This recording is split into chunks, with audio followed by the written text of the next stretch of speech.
I think both have their place, and you really need to take into account your personal financial situation.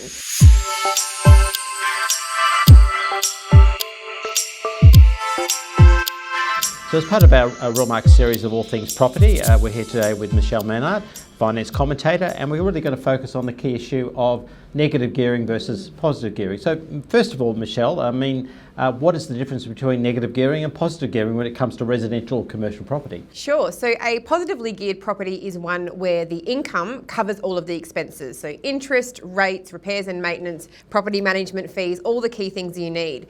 A negatively geared property is where the rent doesn't cover these things. So the rental property makes a loss, and therefore the landlord or owner has to prop up the difference with their personal savings. And it's fair to say that a lot of people are sort of very pro negative gearing because the tax advantages that provides in terms of writing off the loss against your other income. Is that correct? It is. So positively geared properties, because you are making a profit, there is tax that needs to be paid on that. So the opposite works as well. With negatively geared properties, because it makes a loss, you can offset that against your other income. And yes, you do get a tax refund. And everybody seems to think that that's the better option. Both have their place, but I wouldn't overall blanketly say that negatively geared properties are better.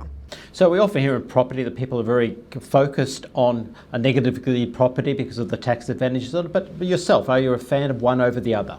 I think both have their place, and you really need to take into account your personal financial situation. So if you are a higher income earner and the property has long-term capital growth, then yes, negatively geared would work in your favour because you would get the tax benefit at the higher income bracket, but you would see the long-term capital growth.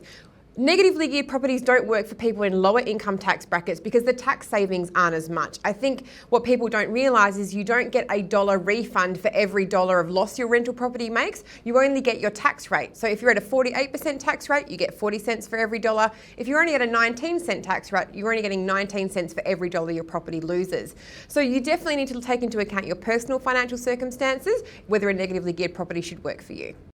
So I hope that's of interest to you, and if you would like to ask more questions around this subject matter, just ask one of the Real Market agents in your area.